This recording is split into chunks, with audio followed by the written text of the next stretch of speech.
бәләй. Мына адамдар неге жатыр тойламай? Банкет жасап берер едім өзім-ақ, Тәңірдің бір жарытпай-ақ қойған-ай. Мына дүние неге жатыр үндемей, алаулатып тойдың шоғын үрлемей, құшақ-құшақ гүл шоқтарын лақтырып, мынау шапан, мынау атың мін демей. Мына жұртқа жақпады ма әлденем, бос өмірім өтті мекен әуремен.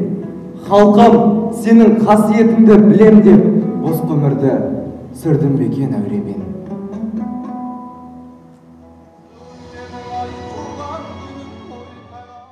Өз өлсе де артынан өшпес мұра қалдырған қазақтың бір туар азаматы ақиық ақын Мұқағали атамыздың туылған күнін неге тойламасқа? Дұрыс айтасың, әдемі. Жол керуені алға жылжыған сайын Мұқағали Мақатаевтың артына қалдырған өшпес мұрасы жарық жұлдыздай қараңғы түн қойнауына құпия сәулесін шашқандай жарқырайды. Тек туылған күнінде ғана емес, біздің жүрегімізде жатталған жырларымен ақын атамыз әрқашан есімізде. Армысыздар ұстаздар мен оқушылар. Бүгінгі есіне мені алғайсың деп өлең жазып кеткен Мұқағали Мақатаевтың шығармашылық кешіне қош келдіңіздер. Өлең өнер, өлеңдер, оны қуап өткен дарын иесі шын талант қана өмірге келеді. Ақына келген әрбір сөз жүректерге ән болып, әуен болып жетіп жатады. Ақынның қай өлеңі болмасын, жүректі тебірентпей қоймайды. Қане, өзің де ақын атамыздың өлеңдерін оқып берсеңші. Әрине, оқимын. Поэзия меніменен егізбедің. Сен мені сезесің бе, неге іздедім? Алауытқан таңдардан сен іздедім. Қарауытқан таулардан сен іздедім. Сені іздедім кездескен адамдардан, бұлақтардан, бақтардан, аландардан, шырақтардан, оттардан, жалаулардан. Сені іздедім кездескен замандардан. Сені іздедім досымнан, қасымнан да, ақша бұлттан іздедім жасынан да. Сен бедетім ақ нөсер ашылған да, қызыл-жасыл шұғылар шашылған да. Көкжиек пен көкжиек қосылған да. Махаббаттан іздедім сағыныштан, арманымнан іздедім алып ұшқан. Сәттерімнен іздедім жаңылысқан, сені іздедім жадырау жабығыстан.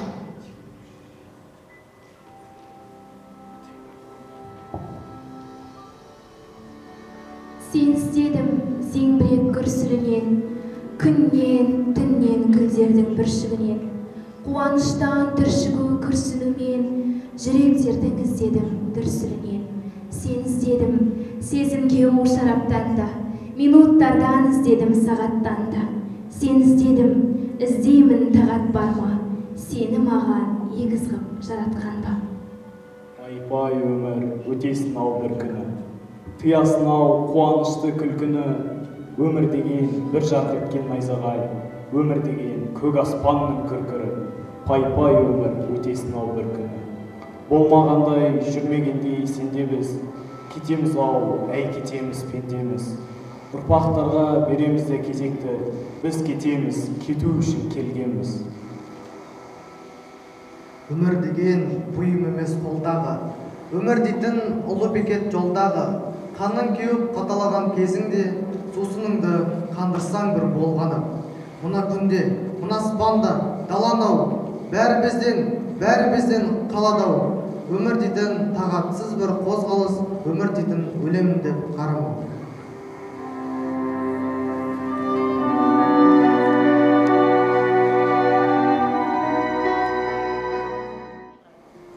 Пай-пай шіркін, не деген керемет өлеңдер. Нұрсұлтан, ақын атамыздың әр өлеңінің өзіндік бір тарихы бар. Жапырақ жүрек жас қайын, жанымызды айырбастайын. Сен адам бола бастасан, мен қайын бола бастайын. Келісемісің жас қайын? Деп өлең айтып, өзінің өмірін қайынмен алмастырып, тамырын тереңге жайып, саясында таза ауамен талай жан тыныстасын дегісі келген болар. Ақынның әрбір өлеңінде өзінің аз қандай ғұмырында осы бір елдің мұрасындай, Ендеше осы бір өлеңді тыңдап көрсек қалай болады? Әрине, тыңдап көрейік. Алдарыңызда жас қайын әні.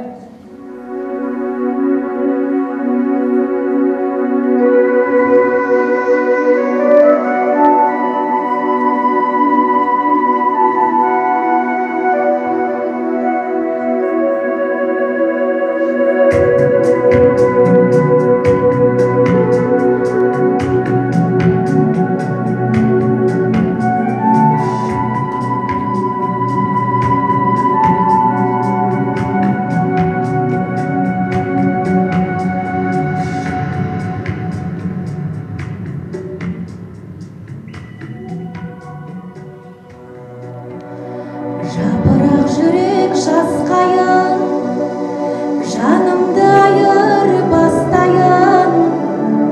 Сен адам бола бастасаң, мен қайың бола бастайын. Келісемісің жасқайын? Көрінер мүмкін кім керсің, өміріңді маған бір берші. Дүрбелең мына дүниемдай қайың көзіңмен бір көрші. Қайың боп менде бағайын, орманнан орнам табайын. Беймәлім маған өмірге қайың көзіммен қарайын. Сен дағы жерден нәр алдың, мен дағы жерден нәр алдым. Біреуден сен де жар алдың, біреуден мен де жар алдым. Тілі жоқ жанды қайыңсың, айырмашылығым адаммын. Сондықтан ұзақ жасарсың, құрдасы келер заманның.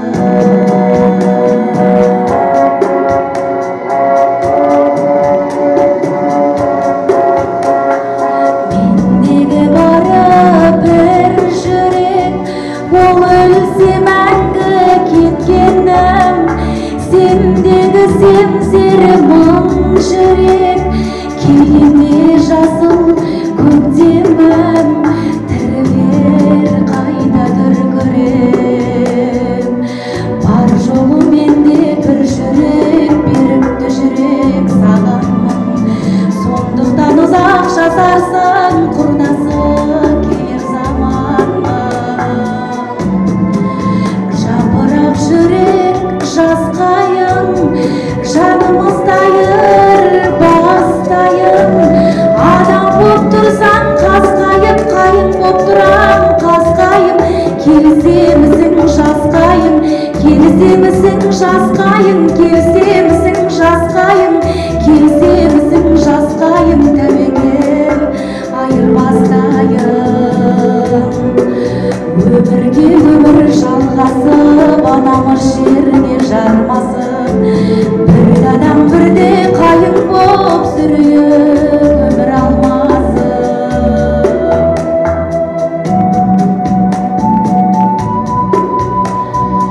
Өмірге өмір жалғасып, анамыз жерге жармасын.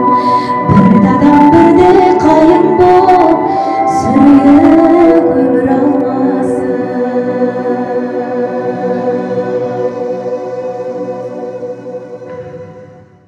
Әдемі, ақынның өлеңдерін оқығып, әнін тыңдаған сайын, ақиқат бейнелі рух, сезім мен сананың бірлігі көңілге ұялайды. Ал аққулар ұйықтағанда поэмасының орны тіптен бөлек. Ендеше осы бір ғажап туындыны сахнада біздің өнерпаз оқушыларымыз көрсетсе. Бәрекелді, бірге көрейік.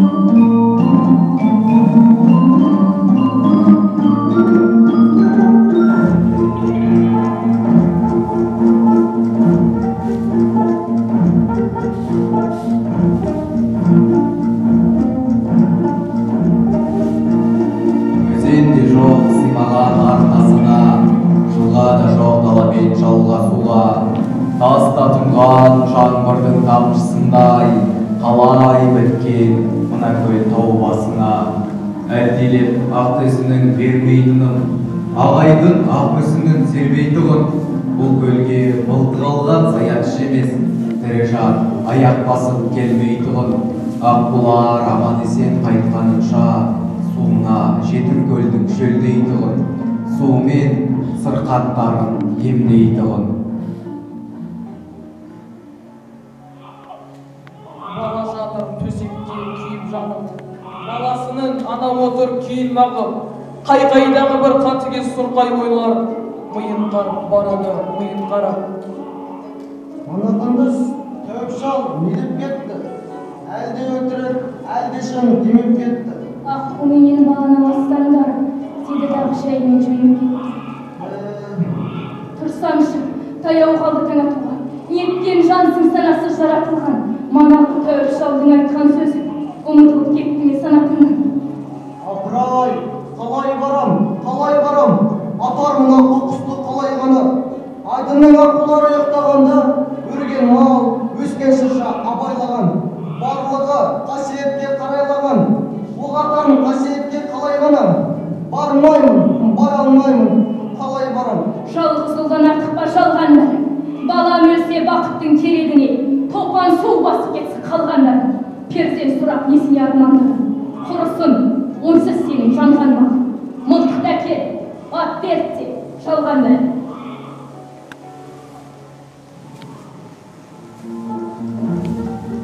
Аққулар, аққу мойын сүмбе қанат, алаңсыз қаратуда күнге қарап, айдынның еркелері білмей тұрмын, етермін тағдырыңды кімге аманат. Шошмай, шолжаң өзген батырларын, ана отырған сыршаға жақындады, көзі тұнған бейбағын толақ туа, білмей қалды мылтықтың атылғаны. Үйу көл маңы астан кестен, жер айналып қауғылап аспан көшкен, жаңғырығы жар салып жар тастартыр, жетім көлдің қайғысын бастан кешкен. Тау жаңғырып тамаша түстің әні, қошай түсіп көлменен ұшты бәрі. Көл бетінде көлбеңдеп жаралақ болып, ұша алмайды, ұшпақтың күш қылады.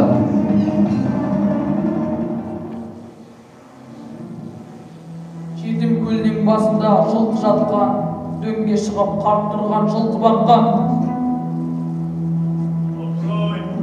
Бұл кім болды концертте? Көргенсіз көл басында мылтық атқан, ұстадың зәрем шырқыратқан, неғылған қаны безерем тұлқығатқан. Ей, кімсің? Тірсің бе? Жаның бар ма? Аққуды неге атасың, қарың бар ма? Тастағын қаруыңды кергін бері кеудеңде жаның бар да. Кешір ата, адам емес, енді мен жай тұлғақпын. Жемісіне тасаттың гәкку бақтың, жалғыз ұлым ауырып амалсыздан, тәуіптің айтуымен аққудаттым. Ей бала, болмады ғой.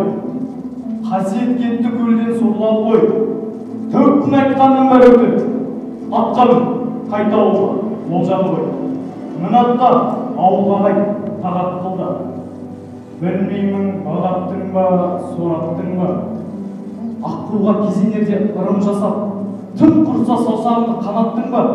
Әлек бұл, арпалысып сорғайды мен. Жоқ ата, жасамадым ондайды мен. Жасымнан естігенім бартын еді. Әйтеуір, аққудатқан оңбайды деп.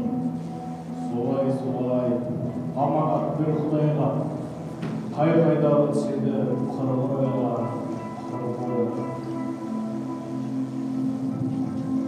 Өнбе, түспе, әйтеуір таласуда, өліменен тірінің арасында. Өліп жатқан ұлына қарасында, қалсын ана жетім көл жағасында, өліменен тірінің арасында. Жоқ! О, қасірет! Сорымның қалыңдығы шашымдаймен қасірет! Кешіре көрді танымай! Қасірет!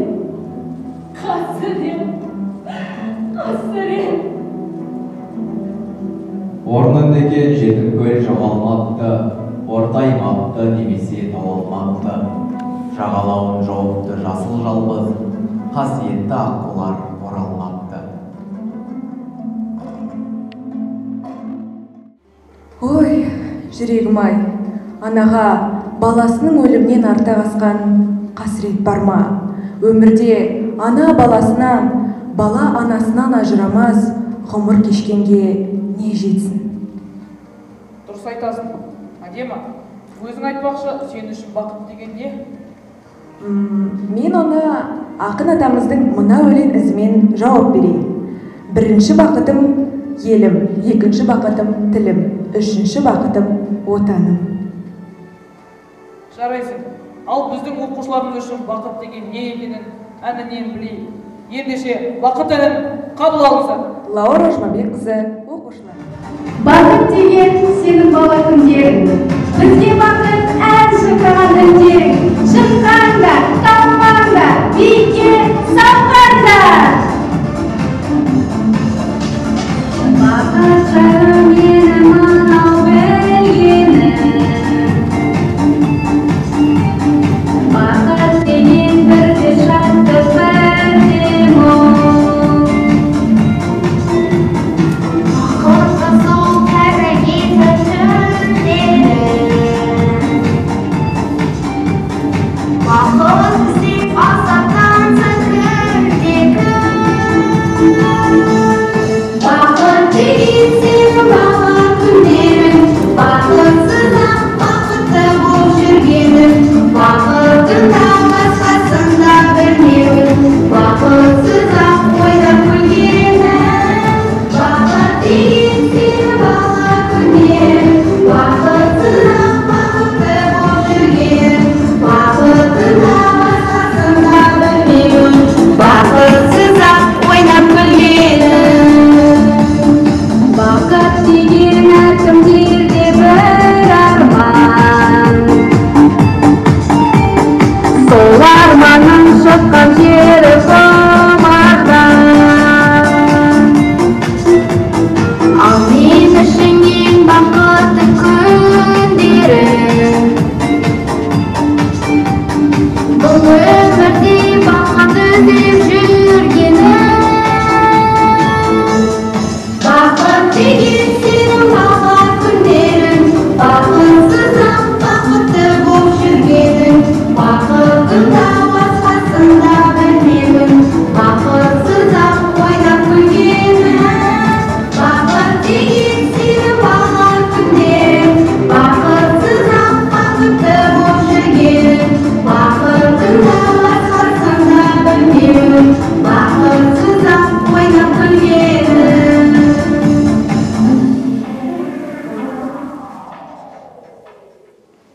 Айтылмаған мұқанда арман бар ма? Әр әні толы ғой армандарға. Шерте білген мұндарын жас қайынға, дәл мұқандай қазақта ақын бар ма?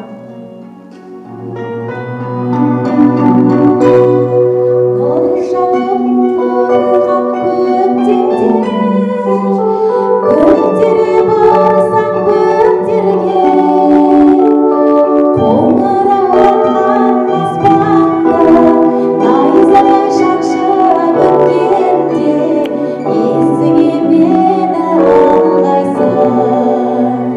Қоңырау атқан аспанда, найзағай шақшып өткенде, есіңе мені алғайсың.